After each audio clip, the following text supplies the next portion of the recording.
let's get started.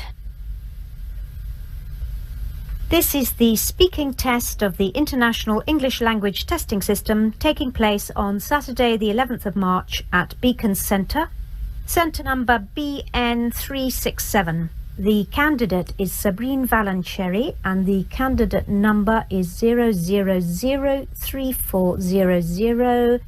The examiner is Carol Kennedy and the examiner number is 433816.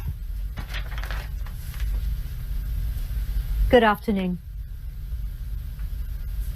What is your full name, please? My full name is Sabrine Valancheri. And what should I call you?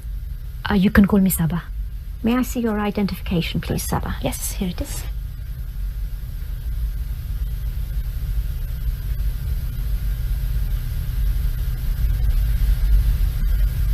Okay.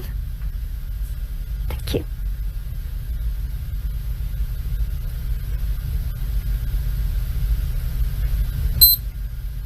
Now, in this first part, I'd like to ask you some questions about yourself. Let's talk about where you live. Where do you live in your country? I live in Hyderabad, which is the capital of Andhra Pradesh, in the southeast of India. It is a very big city. About 7 million people live there. And is it an interesting place to live? Oh yes, a very interesting place to live. Hyderabad has a very long history. So there are lots of ancient forts, mosques and other monuments. There is a very beautiful lake and there are also lots of wonderful markets. And will you live in Hyderabad in the future? Yes, I think once I finish my studies here, I'll go back to Hyderabad. My husband is from Hyderabad too, so I think we'll stay there. Now let's talk about hobbies and interests. What hobbies and interests are popular in your country? People have many different pastimes in my country. I think the most popular these days are things like gardening and do-it-yourself, which is when people, well, usually men, make things for their home. I think women tend not to have too many hobbies. You can't really call shopping a hobby. I think in the past, women used to fill up the leisure time that they had with craft activities, but sewing and knitting aren't so common these days. I think reading is still very popular, especially now these days with the new e-readers. And which hobbies and interests do you enjoy? Well, like a lot of people, my work takes up a lot of my time. And at the weekend, I like to meet up with my friends or go out with my husband. So I don't really have much time for hobbies. But I do read a lot, especially history and biography. Also, I love collecting art. So I go to a lot of art fairs. I really like colourful, abstract art, which really brighten up our homes. And what hobbies and interests did you have as a child? Gosh, that was a long time ago. Let me think. I used to collect key rings. I think I had about 20 or 25. They were silly things really, but fun for a small child. I used to like painting and drawing. My parents were very supportive and they bought me a lot of oil paints, but I'm not really very talented. I also played the clarinet. I was in a junior orchestra. I remember once we played a concert and my reed broke during the first piece, and so I couldn't make any sound. And do you think parents should encourage their children to have a hobby or interest? Oh yes, very much so. I think it is very important for children to have something other than school, television and computers. Sometimes a hobby can turn into a very successful career, but even if it doesn't, it can help the child develop as a person as they learn about new things and meet new people who share the same hobby. Now let's move on to talk about the weather. Do you prefer hot weather or cold? I think I prefer cold weather. I know most people prefer hot weather, but it is always so hot in my country that it is such a nice change to feel the cold. Of course, in the cold, it's very easy to put on a hat and gloves to keep ourselves warm. Tell me about the weather in your country at different times of year. India is so big that there are many different climates. So I'll just talk about the weather in Hyderabad. Generally, we have a tropical wet and dry climate. That means that the summers, March to June, are hot, over 30 degrees. and very humid. Sometimes it can reach over 40, which is just unbearable. At the end of the summer, the monsoon comes and it rains for about 3 months. After the rainy season, it's winter, which is quite short, just a couple of months. Which time of year did you enjoy most as a child? Well, I think like most children, I would say the summer, when we had the long school holiday. But I always preferred spring. There's something so lovely about when everything starts to grow again after the winter. You can almost smell it in the air. And has the weather changed much in your country in recent years? I don't think so, really. I know that in some countries the climate has been changing because of global warming, but where I live it seems to be the same. Just heat and rain. I have noticed something. In recent summers, when it's very hot, there have been many water shortages. I don't remember that happening when I was younger. Thank you. Now I'm going to give you a topic, and I'd like you to talk about it for 1 to 2 minutes. You have 1 minute to think about what you're going to say, and you can make some notes if you wish. Do you understand? Yes. There's your paper and pencil. And here's your topic. I'd like you to describe a gift or present that somebody gave you recently.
Okay. Now you have 1 to 2 minutes for this, so don't worry if I stop you. I'll let you know when the time is up. Could you start speaking now, please? I'm going to talk about a present my husband gave me last year for my birthday. We had gone to Istanbul for a few days. My husband had always wanted to go there. Anyway, we had a few days holiday from work and we decided to fulfill my husband's dream. As I said earlier, I'm really interested in art, and so even though I had no real desire to go to Istanbul, I was totally captivated by all the beautiful buildings and the wonderful arts and crafts that were available there. The Blue Mosque was my favorite building. From the outside, it looks just like a typical Ottoman mosque, but inside it is quite startling. The large windows with the light reflecting on the exquisite blue tiles made it just breathtaking. I asked one of the guides about the tiles, and she told me that they were from Iznik and that they are still made today. When we left the Blue Mosque, we walked down a pedestrian lane full of shops, including some tile shops. In one of the shops, the owner told us that the tiles were made in Iznik. Anyway, one of the tiles really caught my eye. Actually, it sang to me. It was of fish, 4 big fish, and lots of little ones, all in different shades of green. I really wanted it. But when we asked the price, it was very high. Something like $300 American. Obviously, I knew we could negotiate, but it seemed such a high price that we just left. The next night, we went out for my birthday meal. Just as we were finishing the dessert, the waiter came over and handed me the most beautifully wrapped gift. I knew at once, because it was very heavy, that it was the fish tile. That's why Thank you. And does this person often buy you presents? Well, he's good at remembering my birthday and our anniversary, so he does usually buy me something nice then, but he doesn't just buy a present out of the blue. Thank you. Could I have the booklet, the pencil and the paper back, please? Thank you.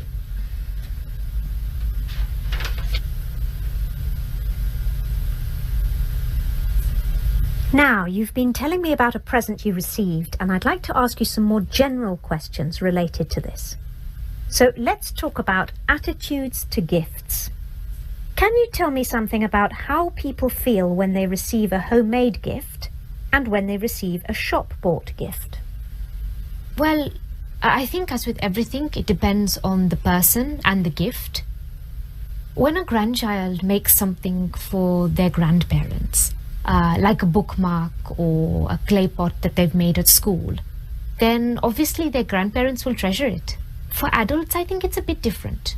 If people are going to give homemade gifts, then they need to be of really good quality. Why do you say that? Well, when children make things, it's the thought that counts. But when it's adults making things, it has to look like the present is a proper present, rather than something they've made just because it's cheaper. Of course, the thought still counts, and in many ways, our time now is more important or precious than money. So if somebody has spent a lot of time making a gift, it will mean a lot. But if someone has made some chutneys or pickles or some other type of food, then it has to be edible and taste nice as well. So what about shop-bought gifts? Most gifts these days are shop-bought. And there isn't really anything wrong with that. What is important, I think, with a shop-bought gift is that the person buying the gift should spend some time thinking about what the other person would really appreciate. It's no good a husband going into a perfume shop and buying the first perfume he likes. He needs to see what perfume his wife is wearing. That shows his wife that he's paying her attention. And do you think that children get more pleasure receiving gifts than adults do? Yes and no. Obviously, children love receiving gifts, but children do generally get a lot of gifts. Children these days are spoiled and they get too many gifts. So the more gifts they get, the less they value them. Adults, on the other hand, generally have the resources to buy things for themselves. So if they really want something, they can buy it. Of course, this then makes present buying for adults much more difficult. But of course, there are things that we like that we can't really afford, or we can afford them but can't justify their expense. What sort of things are you thinking of? For women, it might be perfume or a day at the spa or a new pair of party heels. For men, usually something to do with their hobbies or books or CDs. Do you think that more people get more pleasure giving or receiving gifts? This is a tricky one. Why? Well, I think most people get pleasure out of both. Of course, it depends. We may not get a lot of pleasure out of giving gifts to children who we know may not appreciate them. But if we have found the perfect gift for someone we love and we know it's going to make them happy, well, then this will really fill our hearts with joy. Similarly, if someone receives a gift of something that they don't really want, or they can sense that it has been bought out of haste, then this isn't really going to make them feel that good. But if it's something wonderful, then, well, of course, they're going to feel fantastic about it. Let's move on to talk about the commercial aspects of giving. How much do advertisements influence people when they buy gifts? In my opinion, probably not too much. I mean, most adverts are for things like cars and household products, which aren't really gifts. Although a lot of young people like to be given new phones and other gadgets. So if a parent isn't sure which model to get, then they could be influenced by advertising. And do you think that some festivals have become commercialized as a result of the emphasis on buying gifts? Oh, yes, definitely. Yes. In fact, I think it's much worse than that. It's not just the old festivals becoming commercialized, but so-called new ones being created just for the sake of present giving. Can you tell me more about that? Yes, things like Valentine's Day and Mother's Day, these aren't Indian traditions, but suddenly we find we have to buy a present for our spouse on Valentine's Day. And while it is nice to recognize how important our mothers are, surely it should be something we do every day, not just once a year when we buy her some chocolates. Thank you very much, Saba. That is the end of the speaking test.